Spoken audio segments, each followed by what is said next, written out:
होती, चौथे दिन होती, 5वें,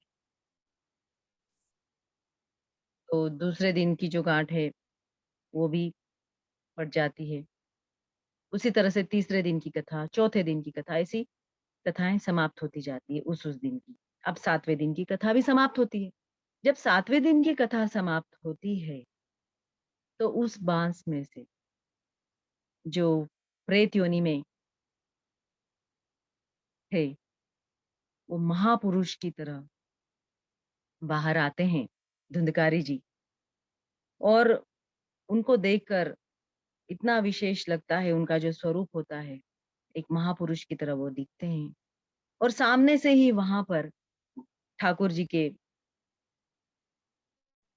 वहाँ से एक विमान आता है, पुष्पक विमान, उनको ले जाने के लिए, और ठाकुर जी के पार्षद उस विमान में होते हैं।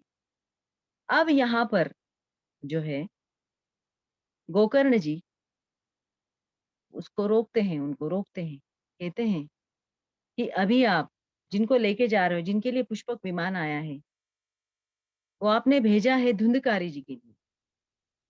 लेकिन यहाँ पर जो कथा है, वो तो सभी ने सुनी है। तो हमारा भी और उनका भी हक बनता है कि हम भी उस पुष्पक विमान में प्रवेश करें। तब महाराज जो पार्षद होते हैं ठाकुर जी के, वो कहते हैं कि देखिए, जहाँ पर भी 7 दिन की कथा होती, श्रीमद् भागवत कथा, सभी आते हैं, सुनते हैं और कपड़े झाड़ कर चले जाते हैं। लेकिन यहाँ पर जो है, एक-एक दिन की कथा जो है, धुंधकारी ने एक-एक दिन की कथा को सुना है, उसका चिंतन किया है, उसका मनन किया है, और अपने किए हुए पापों का उन्होंने प्रायश्चित किया है, रोए हैं। हर एक दिन की कथा का उन्होंने मनन किया है, चिंतन किया है, पछताए हैं, उन्होंने पश्चाताप किया है। तब जाकर उनके पहले दिन थोड़े पाप कटे, फिर दूसरे दिन कटे। ऐसे करते-करते उन्होंने लगातार, धुंधकारी जी ने 7 दिन तक जो है भागवत कथा, एक-एक कथा का एक-एक शब्द उन्होंने सुना, और उसको जो उन्होंने व्यवहार किए, जो उन्होंने पाप किए, उन सब से तुलना कर कर जो चिंतन किया, मनन किया और पश्चाताप किया, उनसे उनके जितने भी पाप उन्होंने किए थे, वो सारे पाप नष्ट हो गए, और उनको जो प्रेत योनि थी, उससे मुक्ति मिल गई। तो क्या यहाँ पर जिन्होंने भी ये 7 दिन की कथा सुनी है, क्या आप बताएँगे उनमें से किसने इसका चिंतन और मनन किया है, पश्चाताप किया है? क्योंकि हम जो श्रीमद् भागवत कथा सुनते हैं, वो यूँ ही नहीं, एक कान से सुनो और दूसरे कान से छोड़ दो। जब हम भागवत कथा सुनते हैं, तो स्वयं अपने अंदर जो भी अच्छाइयाँ हैं, उसको उस कथा से तुलना करें। अपने में जो भी दुर्गुण है, जो अवगुण है, उससे तुलना करें। देखिए, ये जो श्रीमद् भागवत कथा है, ये ठाकुर जी की लीलाएँ हैं। ये लीलाएँ क्या हैं? कि ठाकुर जी ने अपने जीवन की कथाएँ, अपने जीवन की कहानी, जिस तरह से उन्होंने जीवन जिया है, वो उसमें दर्शन हमको दिए हैं। और यूँ ही उन्होंने कोई लीला नहीं की है। इससे हम सबको कुछ न कुछ उद्देश्य, तात्पर्य उन्होंने दिया है। तो इस तरह महाराज धुंधकारी जी को प्रेत योनि से मुक्ति मिलती है, और वो ठाकुर जी ने जो विमान भेजा होता है, उस विमान में बैठकर वो स्वर्ग में चले जाते हैं। तो अब इस कहानी का ये तात्पर्य हुआ कि महाराज केवल कथा हमको नहीं सुननी है, जो कथा हम सुनते हैं, उसको अपने जीवन से तुलना करनी है। वहाँ पे अगर कोई गलती है, तो अपने आप को वहाँ पे सुधारना है। क्योंकि जब हम कथा सुनते हैं या कथा करते हैं, तो हम में जो संस्कार हैं, जब हम सुनाते हैं, तो अगला भी अपने संस्कारों को, हमारे संस्कारों को, हमारे आचारों और विचारों को देखता है। तो भागवत कथा जब हम सुने, तो बहुत दिल से सुने, मन से सुने, और जिस तरह से जो पहुँचे हुए ऋषि थे, उन्होंने गोकर्ण जी को एक संदेश दिया कि ये जो मनुष्य जन्म है ये यूं ही नहीं मिलता है। ये मनुष्य जन्म जो है वो दूसरों का कल्याण करने के लिए, क्योंकि हम अपना ही कल्याण करेंगे, वो तो पशु भी करते हैं, उनके परिवार के लिए वो सब कुछ करते हैं, लेकिन हमको अपने परिवार के लिए करते हुए भी हमको समाज हित के लिए एक अच्छी योजना बनानी है। श्रीमद् भागवत कथा का जो उद्देश्य है, ठाकुर जी ने जो लीलाएं हमें सुनाई हैं, उन सब का जो तात्पर्य है वो सबको सुनाएं और गुरुओं का आदर करें। जो भी हमें सीख मिलती है उसे सीखते जाएं, क्योंकि चाहे छोटे हो या बड़े हो, हम सबसे सीख सकते हैं और आगे बढ़ सकते हैं। तो महाराज, इस तरह से ये कथा थी। अब हम ठाकुर जी को याद करेंगे, एक छोटा सा संकीर्तन करते हैं। बोले श्रीमद् भागवत महापुराण की जय हो, श्री सुखदेव मुनि महाराज की जय हो।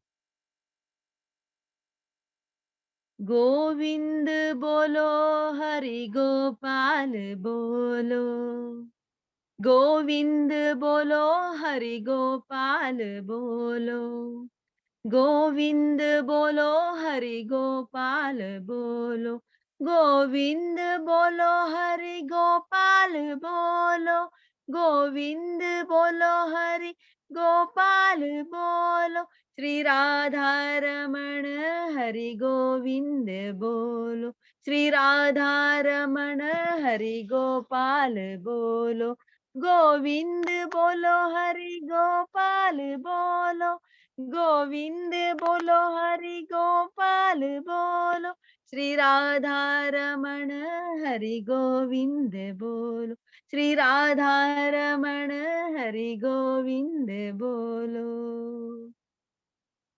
राधे राधे, राधे राधे। कुछ भी अति त्रुटि हो सुंदर, तो माफ कर दीजिए। राधे राधे बहुत गुरु बढ़िया। जी। अभी जया सोनाली जी हम सबके सामने बड़ा सुंदर वक्तव्य प्रस्तुत किए हैं। यह महात्म से था, पंडितात्म देव जी के कथा के माध्यम से भागवत तत्व को दर्शाया। उन्होंने इसकी महिमा को बताया इस प्रसंग के माध्यम से, क्योंकि महात्म तो महिमा ही है। महात्म का एक दूसरा रूप अगर हम कहें साधारण शब्दों में, सरल शब्दों में, तो महिमा, भागवत की महिमा ही महात्म्य है। और उसी में प्रवेश जी करके इन्होंने अद्भुत प्रसंग को हम सबके समक्ष रखा। बहुत सरलता के साथ इन्होंने वक्तव्य किया। और जो एक प्रवक्ता के अंदर होना चाहिए, हम हमेशा से ही कहते हैं कि जैसे नदी की एक धारा होती है, जो प्रवाह होता है, जो अनवरत रूप से एक निरंतर जो चाल होती है उससे, ऐसे ही वक्ता, जी गुरु जी। है ना, वो जो कथनी हो, प्रसंग हो, वो उसी प्रकार धारा के समान, क्योंकि ये भागवती भी एक गंगा ही है ना, ये एक धारा है। और ये धारा भी जो प्रस्फुटित हो व्यास के मुख्य से, तो अब इसी प्रकार हो कि जो गोता लगाने वाले हो वो आनंदित रहें। ऐसे ही बहुत सरल शब्दों में माधुर्य भरा इनका वक्ता। बड़ी प्रसन्नता हुई। भगवत भगवत कृपा हमेशा बनी रहे। जय सोनाली जी, अभी स्वास्थ्य भी इनका बहुत खराब था और भगवत कृपा से ये पूर्ण रूप से स्वस्थ तो अभी नहीं, लेकिन ठीक है, बहुत बढ़िया हो गई है। धीरे धीरे ठाकुर जी कृपा से एकदम बढ़िया हो जाएगी। बहुत अच्छा आपने सुनाया है, बहुत बढ़िया। थोड़ी सी जो हमको कमी त्रुटि नजर आई है, देखिए हमारा यहाँ पर बैठने का जो है, तो देखना है, बताना है आप लोगों को। आपने बहुत अच्छा कहा है, जो कमी हमको दिखी है, आपने श्लोक सम्मिलित नहीं किया। कथा हमको जब जी तक गुरु जी। बढ़िया मैं नहीं लगती तब तक श्लोक सम्मिलित न किया जाए, जी गुरु जी। है ना। यहाँ जी पर गुरु भी जी। एक आध दो श्लोक थे। जब भी मान आता है पूछते हैं, हमने दो श्लोक लिखवाया भी है कि अत्रैव बहवः सन्ति श्रोतारो मम निर्मला आनी तानि नानि न तेषां ये कुतः। ऐसा ये श्रवणस्य विभेदेन फलभेदो संशयः श्रवणं तो कृतं सर्वे न तथा मननम कृतम, है ना। ये आदि सभी श्लोक थे, इनको बोलना चाहिए और बोलिएगा अगली बार से, है ना। जी गुरु जी। श्लोक अति आवश्यक है। कथा में श्लोक रखने से वक्ता जी गुरु जी। तो और शोभायमान होता है। ठीक है। गुरुजी, आपसे मैं आपका बहुत बहुत धन्यवाद। मैं ये कहना चाहूंगी गुरुजी कि मैं जो हूँ मेरी बहन के घर में हूँ आजकल, तो जो कल परसों की जो प्रिंट था वो मेरे पास में है, अभी जो नया हमारा स्कंद चल रहा है, भाग चल रहा है, इससे पहले का सब मेरी बहन के घर में है। और मेरे पास में थोड़ा बहुत अगर वो होता ना गोकर्ण की कथा का वो श्लोक वगैरह तो मुझे याद आ जाते। मेरे पास ऐसा कुछ भी नहीं है गुरुजी। मेरी बहन के घर में अगर वो चलिए होते तो चलिए मैं उनको रखकर ज़रूर पढ़ती थी गुरुजी। इसलिए क्षमा चाहती हूँ गुरुजी। अच्छा अच्छा, ठीक है ठीक, जी कोई बात गुरुजी। नहीं।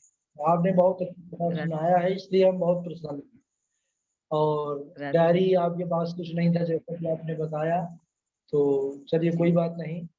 क्योंकि श्लोक सामने होते हैं, याद होता है, तब भी सामने होना जरूरी होता है ना, जी नजर होती गुरुजी। है तो याद आ जाता है। ठीक है, आपकी इसमें कोई जी गलती गुरुजी। नहीं है।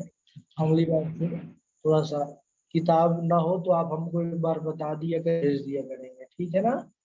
जी, राधे राधे गुरुजी। बहुत-बहुत धन्यवाद। हाँ, चलिए, जो लोग सुने हैं सब बड़े प्रसन्न हैं, सब लगा है आपका रुतन बहुत।